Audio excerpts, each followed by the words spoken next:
Nah, paling tidak kemarin ulama setelah bertemu presiden punya kesimpulan. Presiden berjanji, baiklah, kalau para ulama khawatir keterlibatan Indonesia itu dibom di lembaga perdamaian Palestina karena di sana ada Amerika dan Israel, kami akan pelajari dan kami akan lihat. Kalau memang nanti kami lihat, oh nggak ada manfaatnya, oh ternyata benar bahaya nih buat kami akan mundur. Paling tidak itu satu komitmen. Presiden udah sampaikan, kita lihat aja ke depan. Mudah-mudahan kita tidak terjebak dalam permainan Amerika dan Israel. Amin. Amin ya rabbal alamin. Saya mau tanya semua di sini, siap bela Palestina? Siap bela Palestina? Takbir. Ada yang ngomong, Habib, tapi sekarang yang bela Palestina Iran, Syiah. Jadi kita bagaimana, Habib? Pak, Bu, kalau ada yang bela Palestina, Cina, Rusia, yang komunis, tapi dia bela Palestina, dia memerdekakan Palestina, dia lawan itu Israel, dia lawan itu Amerika, saya akan dukung itu Rusia dan Cina, saudara. Takbir. Ini bukan persoalan madhab, saudara, ini persoalan kemanusiaan, persoalan keadilan, persoalan kemerdekaan Al-Masjidil Aqsa yang sudah 76 tahun digajah oleh Israel, dan Israel dipersenjatai oleh Amerika dan negara-negara Arab sekitar Palestina diam, bungkam, nggak berani untuk melawan dua kekuatan tersebut, saudara. Begitu sekarang ada saudara muslim kita dari Iran melawan, dukung. Kalau kita mendukung Iran bukan berarti kita Syiah, tidak, kita tetap Ahlus Sunnah wal Jamaah. Kita Ahlus Sunnah, siap jaga Ahlus Sunnah, siap bela Ahlus Sunnah, siap mati dalam Ahlus Sunnah. Takbir. Jadi kalau Rusia perang lawan Israel, perang lawan Amerika, merekain Palestina, kita bela Rusia, apa berarti kita komunis? Enggak. Kalau kita bela Cina, hantam itu Israel, apa berarti kita komunis? Enggak. Kira-kira jelas gak? Tapi saya sepakat, akidah Ahlus Sunnah bentengi, akidah Ahlus Sunnah jaga. Yang di luar Ahlus Sunnah, saudara, jangan coba-coba untuk merusak Ahlus Sunnah. Mudah-mudahan Allah berikan kemenangan kepada umat Islam. Amin ya rabbal alamin. Wa fadilatul umara'il kurama wa jami'il hadirin wal hadirat al ahibba'il a'izza rahimakumullah. Fi hadhihi al munasabati as-sa'idah wa bimithli hadha al ijtima'il mubarak la ansa an usiyakum jami'an wa nafsi bi taqwallah wa bi ta'ati Rasulillah sallallahu alaihi wasallam. Fa nas'alullah subhanahu wa ta'ala an yahdiyana ila siratihil mustaqim wa yaj'alana minal muttaqin wa yudkhilana jannatahu jannatan na'im bihaqqi sayyidil mursalin walhamdulillahi rabbil alamin. Taqabbalallahu minna wa minkum fataqabbal ya karim. Ahiba'il kiram, acara demi acara dari semenjak sore tadi sudah sama kita ikuti satu acara yang luar biasa sampai malam hari ini. Acara ini begitu menggembirakan. Acara ini patut untuk kita syukuri dan harus kita apresiasi, dan kita berikan penghargaan kepada segenap panitia penyelenggara yang telah menggelar acara ini.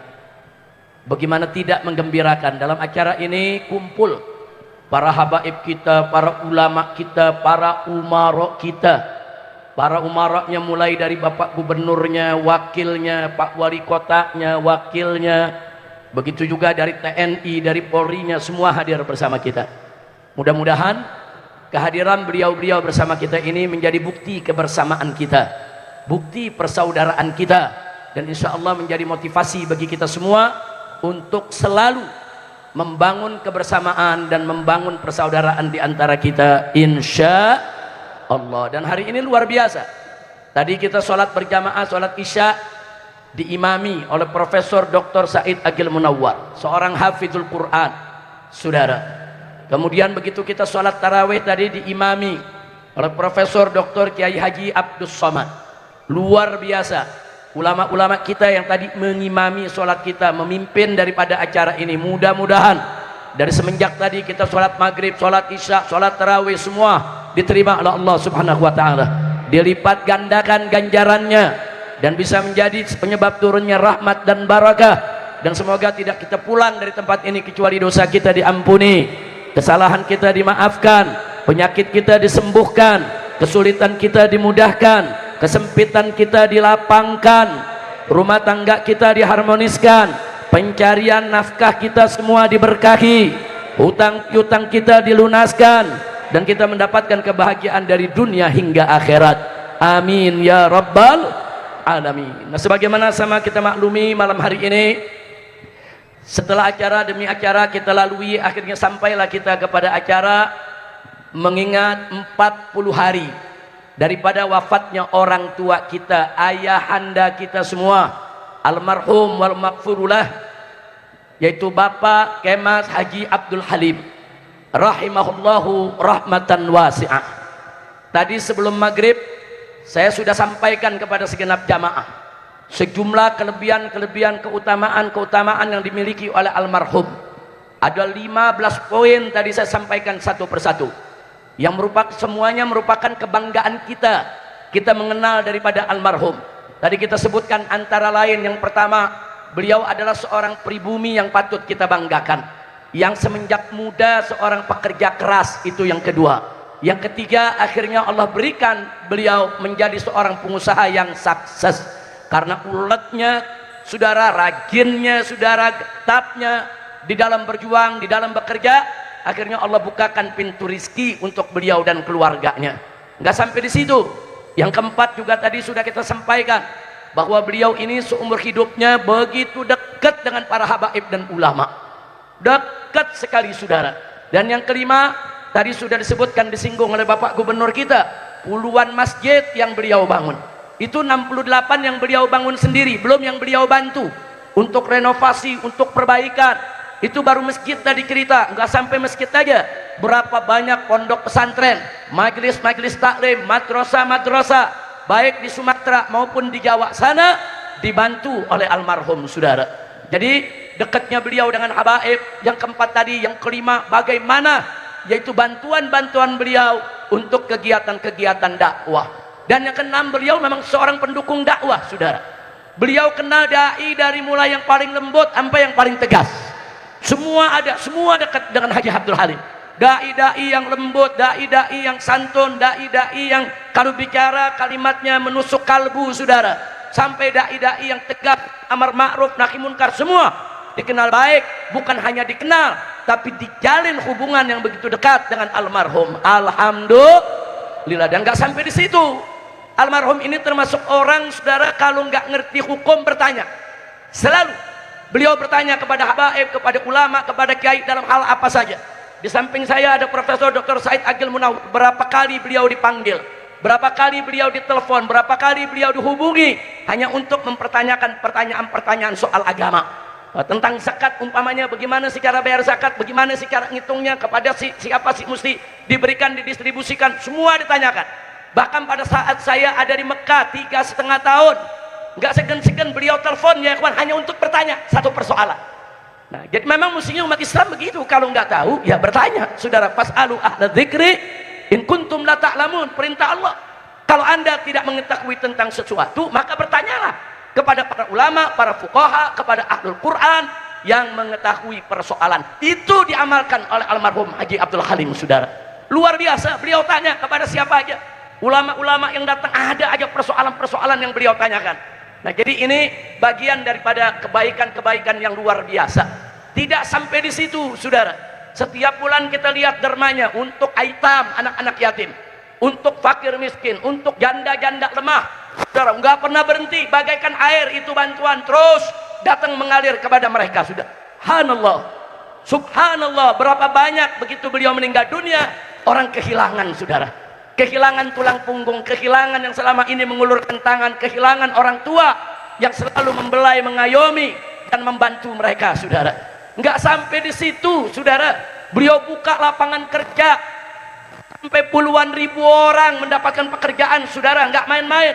Kalau mau dihitung saudara, seumur hidupnya sudah berapa ratus ribu orang yang diberikan pekerjaan, yaitu oleh almarhum Haji Abdul Halim saudara.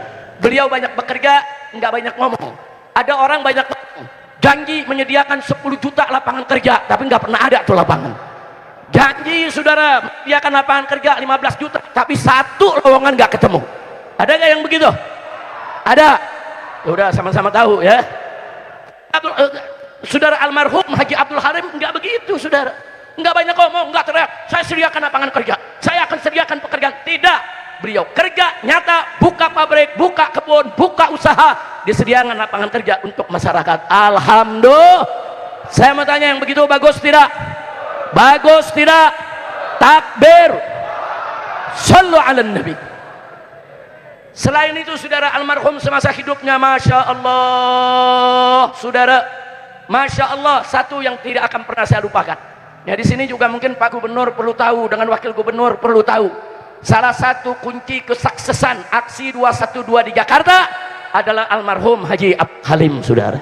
Kenapa? Banyak ulama, banyak habib, banyak kiai dibeliin tiket pesawat buat ikut aksi 212, saudara. Masyarakat, saudara, yang dibawa dikasih bis, dikasih mobil, puluhan bis datang ke Jakarta hanya untuk 212, saudara. Untung dulu nggak ketahuan sama Jokowi. Kalau ketahuan, wah bisa diuber tuh. Nah, itulah artinya apa? Haji Abdul Halim ini main di belakang layar, nggak teriak dikumpulin habib. Siapa yang mau ke Jakarta? Siapa yang mau ikut berjuang? Siapa yang mau bela Al-Quran? Siapa yang mau ikut 212? Ditanyakan, habaibnya kiai kita siap ikut, disediakan tiket pesawatnya, saudara.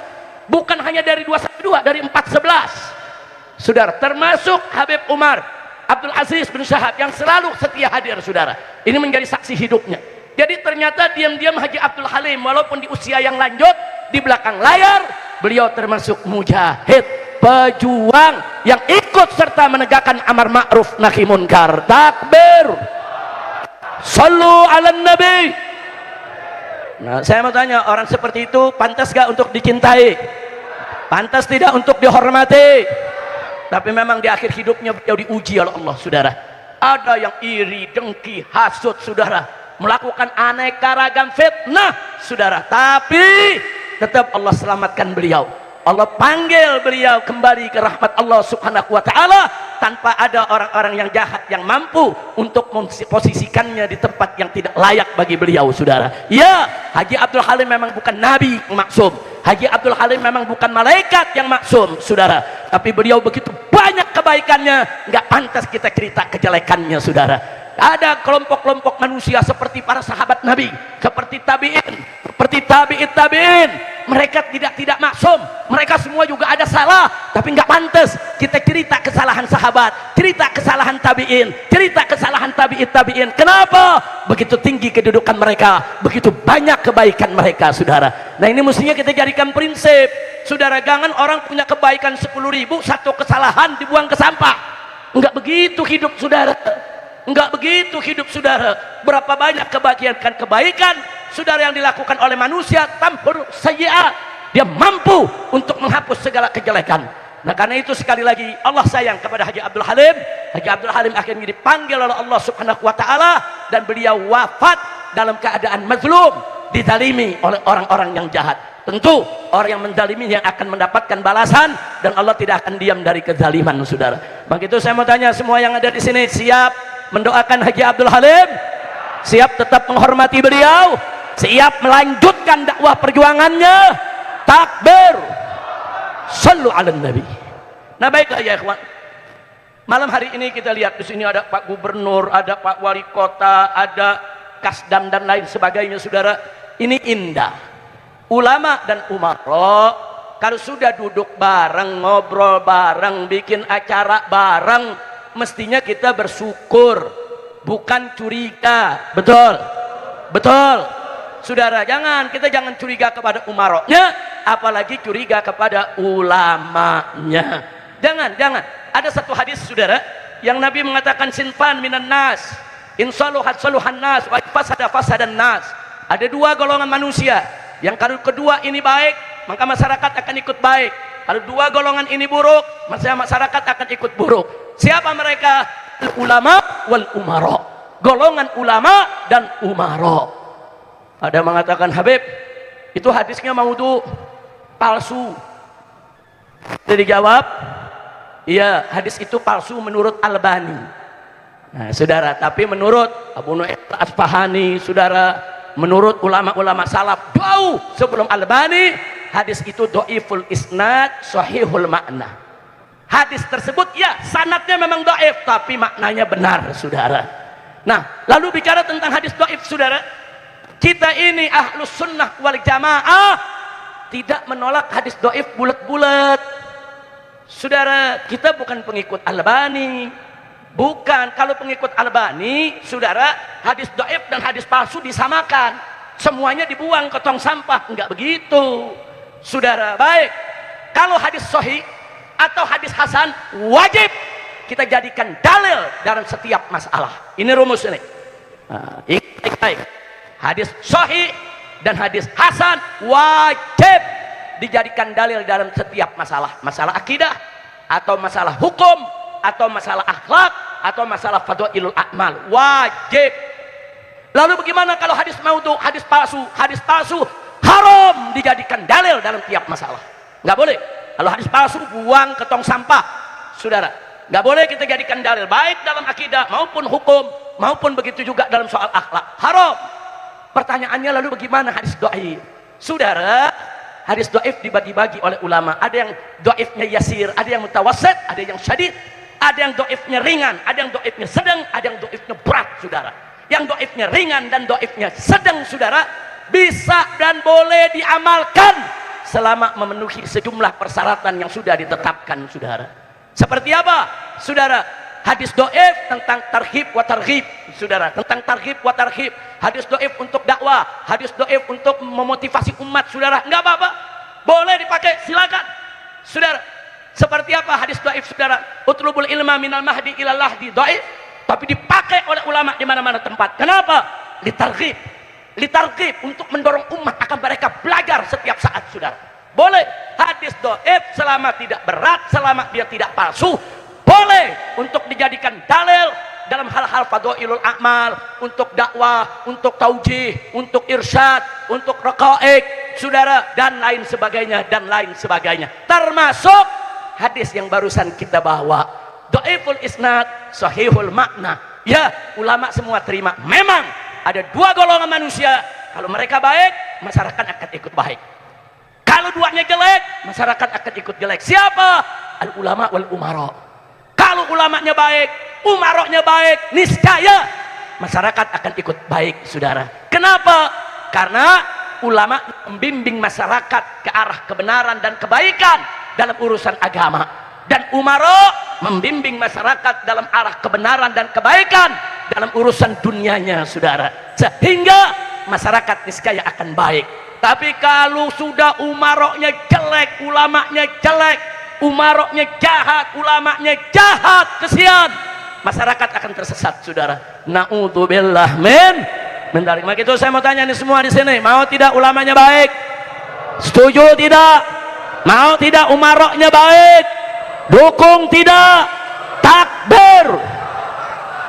Maka itu kita ajak, saudara, kalau ulama dan umarok sudah berhubungan baik, kita dorong supaya dua-duanya tidak membuat satu keputusan kecuali yang baik-baik saja, insya Allah. Baik, sebelum saya akhiri, saudara, kemarin ada rombongan ulama diundang oleh presiden untuk buka bersama, bincang dengan presiden, diskusi soal Palestina dan lain-lainnya, saudara. Saya diundang, tapi saya tidak bisa hadir karena saya sedang sakit, kurang sehat. Tapi saya kirim, saya punya menantu, yaitu Habib Hanif bin Abdurrahman Al-Attas, saudara. Nah, kemudian setelah bertemu dengan presiden, saudara, menjelaskan soal board of peace, menjelaskan soal Palestina, menjelaskan soal keadaan negara dan lain sebagainya, dan lain sebagainya. Setelah itu ulama-ulama punya pandangan, ulama-ulama menilai. Ada yang kemudian mendukung, ada juga yang tetap tidak mendukung putusan tersebut. Ada yang sampai saat ini tetap mengkritisi. Enggak apa-apa, saudara. Yang penting presiden sudah mengundang ulama, undang kiai, yang diundang nggak main-main, saudara. Kiai-kiai sepuh, pimpinan pondok-pondok pesantren yang godim, saudara, nggak main-main. Dari Lirboyo, dari Tebu Ireng, saudara, dari mana-mana ulama-ulama diundang, saudara. Bagus. Saya bersyukur presiden mengundang ulama, mengundang habaib, mengundang kiai, diajak diskusi, memaparkan rencana-rencananya, ulama mengkritisi. Bagus, memang mestinya begitu. Kalau perlu tiap bulan diskusi dengan ulama, betul? Takbir. Cuman kadang-kadang ada bocil-bocil kurang ajar. Tahu bocil ya? Nah kalau bocil nih bahasa gen Z apa gen alpha nih, kurang ngajar, ulama langsung dimaki-maki saudara. Apa dia bilang, ini ulama-ulama kalau udah masuk istana keluar mereka jadi budak hawa nafsu, mereka semua tersesat, mereka semua ngejilat. Innalillahi wa inna ilaihi raji'un. Nggak boleh begitu suudzon. Ada lagi yang lebih kurang ajar. Apa dia bilang, walaupun sejuta ulama sudah setuju kepada presiden, saya tetap tidak setuju. Kayak lebih hebat dari ulama dia, nggak tanggung-tanggung. Dia bilang sejuta ulama walaupun sudah sepakat tetap saya tolak. Ente siapa Cil? Ente siapa? Kalau sudah sejuta ulama sepakat itu bisa ijma itu saudara.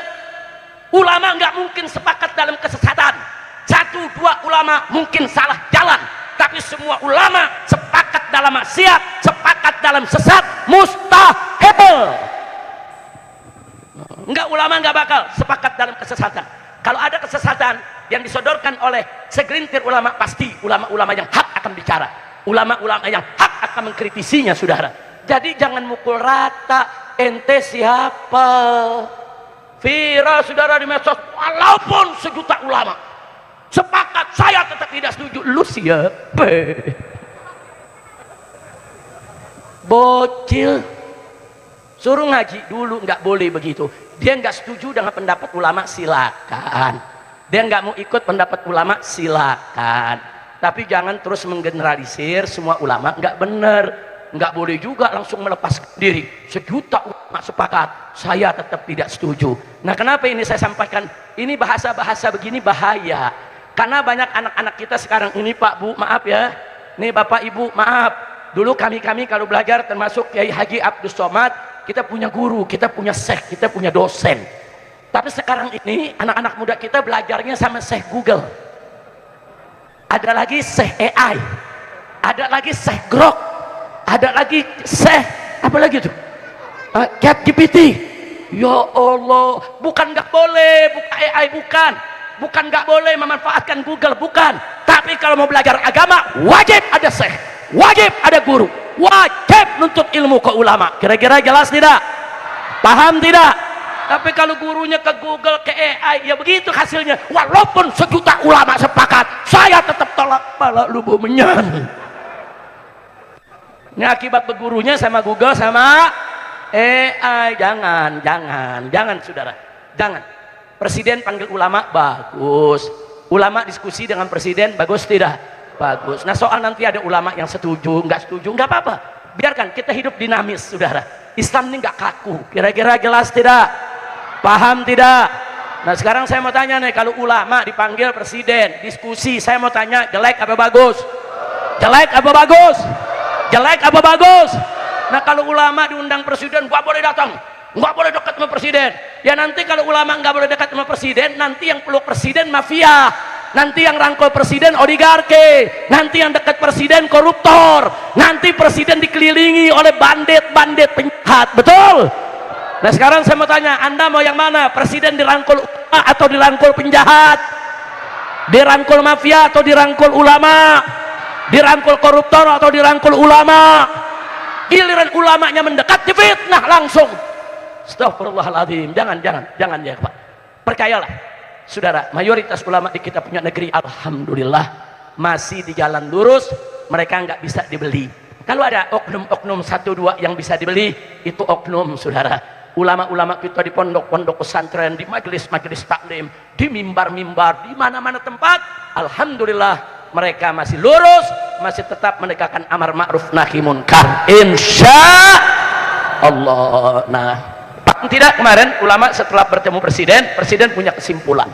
Presiden berjanji, baiklah kalau para ulama khawatir keterlibatan Indonesia itu dibom di lembaga perdamaian Palestina karena di sana ada Amerika dan Israel, kami akan pelajari dan kami akan lihat. Kalau memang nanti kami lihat, oh nggak ada manfaatnya, oh ternyata benar bahaya nih buat kami akan mundur. Paling tidak itu satu komitmen. Presiden udah sampaikan, kita lihat aja ke depan. Mudah-mudahan kita tidak terjebak dalam permainan Amerika dan Israel. Amin. Amin ya Rabbal Alamin. Saya mau tanya semua di sini, siap bela Palestina? Siap bela Palestina? Takbir. Ada yang ngomong Habib, tapi sekarang bela Palestina Iran Syiah.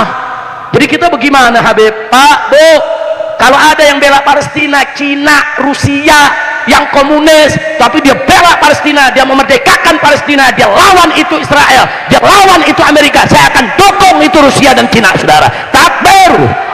Ini bukan persoalan madhab, saudara, ini persoalan kemanusiaan, persoalan keadilan, persoalan kemerdekaan Al-Masjidil Aqsa yang sudah 76 tahun digajah oleh Israel, dan Israel dipersenjatai oleh Amerika dan negara-negara Arab sekitar Palestina diam, bungkam, nggak berani untuk melawan dua kekuatan tersebut, saudara. Begitu sekarang ada saudara muslim kita dari Iran melawan, dukung.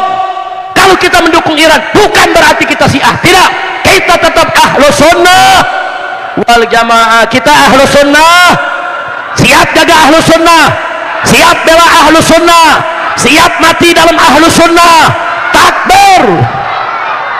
Jadi kalau Rusia perang lawan Israel, perang lawan Amerika, merdekain Palestina, kita bela Rusia, apa berarti kita komunis?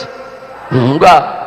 Lalu kita bela Cina, hantam itu Israel, apa berarti kita komunis? Enggak. Kira-kira jelas gak? Tapi saya sepakat, akidah Ahlus Sunnah bentengi, akidah Ahlus Sunnah jaga. Yang di luar Ahlus Sunnah, saudara, jangan coba-coba untuk merusak Ahlus Sunnah. Mudah-mudahan Allah berikan kemenangan kepada umat Islam. Amin ya rabbal alamin. Maka itu di malam hari ini, saudara, mudah-mudahan dengan karamahnya para ulama kita, para kiai kita yang hadir tempat kita, begitu juga dengan kebaikan daripada almarhum, kita tawassul supaya Allah memberikan kemenangan kepada umat Islam, agar Allah hancurkan Israel, Allah hancurkan pendukung-pendukung Israel, Allah hancurkan itu semua yang ingin menghancurkan Palestina dan Al-Masjidil Aqsa. Ala hadhihi niyyah wa likulli niyatin salihah wa li azamatil Fatihah bi sirril Fatihah.